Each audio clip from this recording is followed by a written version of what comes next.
2021 का एमसीक्यूज है। MCQs number 1 में आपको ए, बी और सी के सेट्स गिवन है और आपसे कहा जा रहा है A multiply B intersection C find out करें। ए की वैल्यू लिखी, मल्टीप्लीकेशन का साइन, बी की जो सेट गिवन था वो लिखा, इंटरसेक्शन का साइन, सी का जो सेट गिवन था वो लिखा। इंटरसेक्शन में हम कॉमन वैल्यू लिखते हैं तो हमने कॉमन वैल्यू लिख दी। अब क्या करना है, मल्टीप्लाई करना है। 0 को 2 से मल्टीप्लाई करके मैंने एक सेट लिखा, 1 को 2 से मल्टीप्लाई करके सेट लिख दिया। जब मल्टीप्लाई करते हैं तो नॉर्मल ब्रैकेट यूज होते हैं।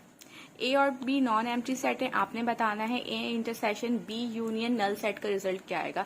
हमें पता है किसी भी सेट का जब यूनियन नल सेट के साथ लेते हैं तो वही सेट रिमेनिंग में आता है। तो यहां से क्या होगा, बी आएगा और ए इंटरसेक्शन जो हमारा गिवन था वही रहेगा। थर्ड में आपने इसमें रियल और इमेजिनरी पार्ट बताना है। तो रियल और इमेजिनरी पार्ट बताने के लिए सबसे पहले हम क्या करेंगे, डिनोमिनेटर में जो वैल्यू गिवन है उसके कॉन्जुगेट से मल्टीप्लाई और डिवाइड करवाएंगे। कॉन्जुगेट क्या होता है, आयोडा का अगर यहाँ पे नेगेटिव आयोडा है तो हम इमेजिनरी नंबर का जो भी होता है उसका साइन चेंज कर देते हैं, उसे हम कॉन्जुगेट कहते हैं। हम इसके कॉन्जुगेट से मल्टीप्लाई भी करवाएंगे और डिवाइड भी करवाएंगे।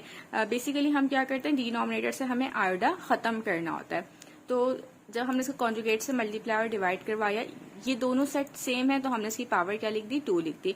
अब आपको एक फॉर्मूला याद होगा, अगर कोई वैल्यू हमारे पास a माइनस बी होती है और a प्लस बी होती है तो वो इक्वल होती है a square minus B square के। हम कंसिडर कर लेते हैं a minus B, a plus B which is equal to a square minus B square. 2 under root cancel हो जाएगा, 5 रिमेनिंग रहेगा, माइनस की साइन, आयोडा इक्वल होता है -1 के। अच्छा, नोमिनेटर में फॉर्मूला लगा है a प्लस बी का whole square which is equal to a square plus 2ab plus B square. तो यहां से 2 और अंडर रूट कैंसिल हो जाएगा, 5 रिमेनिंग रहा, प्लस 2 5 आयोडा रहा। आयोडा स्क्वायर किसके बराबर होता है, -1 के। यहां से 5 minus minus will be plus और 1, 5 minus 1 will be 4, 2 5 iota under root 5 iota as it is रहा, 5 plus 1 will be 6। नोमिनेटर से हमने क्या किया, 2 कॉमन ले लिया। जब यहाँ से 2 कॉमन लिया तो यहाँ पे 4 था तो अंदर यहाँ पे 2 रिमेनिंग रहा, प्लस 2 क्योंकि हम कॉमन ले चुके तो यहाँ 5 आयोडा रिमेनिंग रहा। 2 1 जा 2, 2 3 जा 6, तो हमारे पास जो लेफ्ट यानी कि हमारे पास जो वैल्यू आ रही है वो 2 प्लस 5 आयोडा डिवाइड बाय 3। 3 को क्या करेंगे, हम रियल नंबर को भी दे देंगे और हम इमेजिनरी नंबर को भी दे देंगे। तो ये हमारा रियल पार्ट हो जाएगा और ये हमारा इमेजिनरी पार्ट हो जाएगा। मल्टीप्लिकेटिव इनवर्स का आप लोग को फॉर्मूला बहुत अच्छे से पता है। अगर यहाँ पे वैल्यूज चेंज हो जाती हैं तो हम यहाँ पे भी क्या करते हैं, अगर यहाँ पे सपोज सी और डी होता तो ये सी हो जाता और ये डी हो जाता और डिनोमिनेटर में सी स्क्वायर प्लस डी स्क्वायर हो जाता। अक्सर एमसीक्यूज में यहाँ पे सिर्फ सी और डी या कुछ और आपको अल्फाबेट्स देकर मल्टीप्लिकेटिव इनवर्स पूछा गया है। नेक्स्ट में आपसे कहा जा रहा है z आपको गिवन है, z प्लस z बार की वैल्यू क्या होगी। z बार कैसे फाइंड आउट करते हैं, इमेजिनरी नंबर का कॉन्जुगेट होता है। तो सबसे पहले तो मैंने रियल नंबर लिखा, देन इमेजिनरी नंबर 3 आयोडा है तो यहाँ पे क्या होगा, उसका कॉन्जुगेट की साइन चेंज हो जाएगी। और पहले हम हमेशा रियल नंबर लिखते हैं और बाद में हम इमेजिनरी नंबर लिखते हैं, ठीक है। तो ये z प्लस z बार, z हमारे पास क्या है 2 प्लस 3 आयोडा, उसमें हमें ऐड करना है z बार। z बार क्या था 2 माइनस 3 आयोडा, 3 आयोडा पॉजिटिव और नेगेटिव कैंसिल हो जाएंगे तो 2 plus 2 will B 4। Next MCQs में आयोडा 57 प्लस 1 डिवाइड बाय आयोडा 125। सबसे पहले तो हम क्या करेंगे, हम इसकी पावर को, ये ऑड है, हम इसे इवन में चेंज करेंगे ताकि डिविजिबल बाय 2 हो सके। तो ये हो जाएगा 56 डॉट आयोडा प्लस 1, डिनोमिनेटर में भी इसे चेंज करते हैं 124 डॉट आयोडा करते हैं। अब 2 का टेबल कितना रीड करूं कि 56 आ जाए, 56 को 2 से डिवाइड कर लें तो भाई 28 आता है। तो 2 अंदर रहा, 28 बाहर लिया मैंने, आयोडा लिया, प्लस 124 को 2 से डिवाइड करें तो 62 आएगा, 2 अंदर 62 बाहर और ये आयोडा एज इट इज रहा।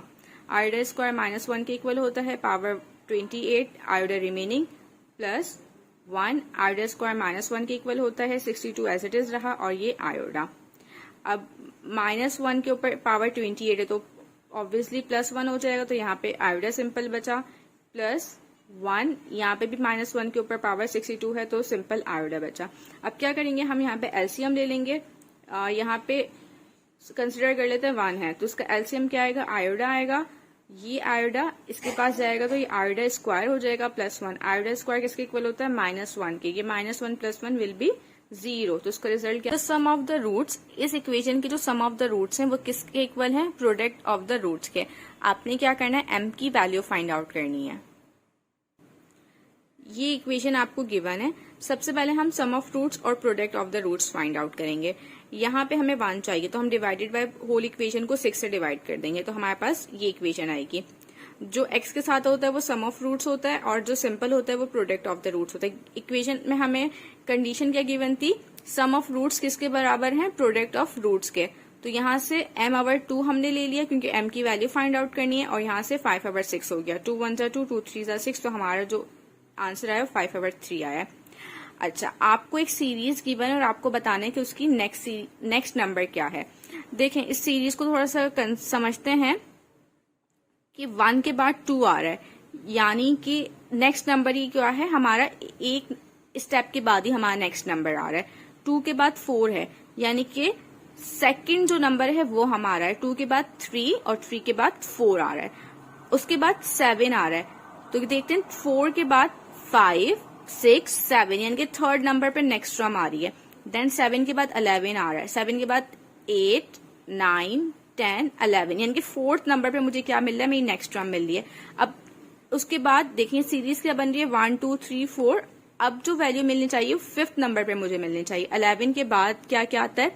12 13 14 15 और ये फिर 16, यानी कि फिफ्थ स्टेप पे मुझे क्या मिलेगा? 16 मिलेगा। 15 turn of an AP is -15 -22 -29 -36 is। आपने जो है इसकी 15 टर्म बतानी है, तो वो कैसे बताएंगे? सबसे पहले तो देख लें, A हमारे पास -15 है। D कैसे फाइंड आउट करते हैं? सेकेंड वैल्यू में से सब्ट्रैक्ट कर देते हैं first value. Minus minus will be plus. -22 में से 15 सब्ट्रैक्ट करूंगी तो -7 आएंगे। AP फाइंड आउट करने का एक फॉर्मूला है, A की जगह -15 लिखा, देन प्लस एन। हमें क्या नंबर फाइंड आउट करना है? हमें 15 टर्म मालूम करनी है, तो 15 -1। इत्तेफाक की बात है, फर्स्ट टर्म भी 15 है और हमें 15 टर्म ही मालूम करनी है। ठीक है, यहाँ पे जो n होता है ना, हमारी 15 टर्म होती है। देन n 15 -1, D हमारे पास -7 आया। -15 -1 विल बी 14। 14 को -7 से मल्टीप्लाई करेंगे और इसको सॉल्व करेंगे तो -113 आपका आंसर आएगा। आपको ना एक सीरीज गिवन है और आपने बताना है ये जीपी जो फॉर्म कर रही है इसमें x की क्या वैल्यू होगी। आपके पास ऑप्शन में 4 वैल्यूज गिवन है, तो आप क्या करें? 1 बाय 1 वो x की वैल्यूज इसमें डालें और देखें क्या कोई सीरीज बन रही है। देखें, सबसे पहले मैंने ना 2 डाला है, जहां जहां x है वहां मैंने क्या डाला? 2 पुट करा है। ये 1 एज इट इज रहा, x का स्क्वायर मतलब 2 का स्क्वायर। 6 एज इट इज रहा, माइनस की साइन, x स्क्वायर की जगह मैंने 2 लिखा और उसका स्क्वायर लिया। 1 2 का स्क्वायर 4, 6 माइनस 2 का स्क्वायर 4, तो ये 1 4 6 माइनस 4 विल बी 2। अब देखिए कोई सीरीज बनती हुई नजर नहीं आ रही। 1 के बाद 4 आ रहा है, 4 के बाद 2 आ रहा है, यानी कि पहले इंक्रीज हुई फिर डिक्रीज हुई। सीरीज तो एक पैटर्न पे चलती है, तो इंक्रीजिंग होती है तो डिक्रीजिंग होती है। इसका मतलब इसका 2 तो आंसर नहीं हो सकता। एक और ऑप्शन वहां पर है √2। चलो √2 पुट करते हैं x की जगह। ये मैंने 1 लिया, x स्क्वायर की जगह √2 और ये स्क्वायर पुट किया। 6 माइनस x की जगह √2 और स्क्वायर पुट किया, तो ये 1 रहा। √2 कैंसिल हो गया, तो ये 2 और √ जो है कैंसिल हो गया, तो यहाँ पे सिंपल 2 रहा। 6 माइनस और ये √ और स्क्वायर कैंसिल हो गया, तो यहाँ पे सिंपल 2 बचा। 1 2 6 माइनस 2 विल बी 4। अब देखेंगे ये एक सीरीज बनती हुई जा रही है, इसका मतलब √2 इसका करेक्ट आंसर है। आप बाकी 2 भी पुट करके देखिएगा, उसमें से भी सीरीज नहीं बन रही। हार्मोनिक मीन बताना है बिटवीन 1/3 2/5। A हमारा 1/3 हो जाएगा, B हमारा 2/5 हो जाएगा। ये आपका फॉर्मूला पता है, आप डायरेक्ट कैलकुलेटर में भी वैल्यू पुट करेंगे तो 4/11 ही आएगा। The number of way sitting n% at a round table. जब भी राउंड टेबल या सर्कल की बात होती है तो n-1 फैक्टोरियल होता है। अगर रॉ की बात हो तो सिंपल n फैक्टोरियल होता है। Middle term in the expansion of x+1 + x की पावर 10। आपने इसकी मिडल टर्म बतानी है। मिडल टर्म का फॉर्मूला क्या होता है? n+2 divided by 2। n हमारा क्या है? 10। ठीक है, 10 + 2 will be 12, 12 divide by 2 will be 6। If a plus B N where n is N even number, अगर n जो है वो इवन नंबर है तो मिडल टर्म 1 आती है। n जो था हमारा जो था इस वाले में 10 था तो इवन था, इवन में एक मिडल टर्म आती है हमारे पास, जबकि अगर हम ऑड की बात करें तो हमारे पास 2 मिडल टर्म्स आती हैं। ठीक है, मैं यहाँ कॉर्नर पे दिखा भी देती हूँ। इवन होगी तो सिंपल 1 टर्म मिलती है, अगर ऑड होगी तो उसके लिए हमारे पास 2 मिडल टर्म मिलते हैं। उसका फॉर्मूला होता है n+1 divided by 2, n+3 divided by 2। ये एक टर्म दी हुई है, इसमें कितने जो है टोटल कितनी टर्म्स होंगी, तो हमारे पास फॉर्मूला क्या होता है n+1, n हमारे पास 13 है, 13+1 विल बी 14 टर्म्स। नेक्स्ट है हमारे पास जो हमारे पास सेंट्रल एंगल होता है ना, चैप्टर नंबर आई थिंक 12 मुझे जो है 12 चैप्टर याद आ रहा है। बहरहाल ये s is equal to R theta, जहाँ पे हम ये फॉर्मूला यूज करते थे। इसमें जो थीटा होता है वो हमारे पास किस में होता है, रेडियन में होता है।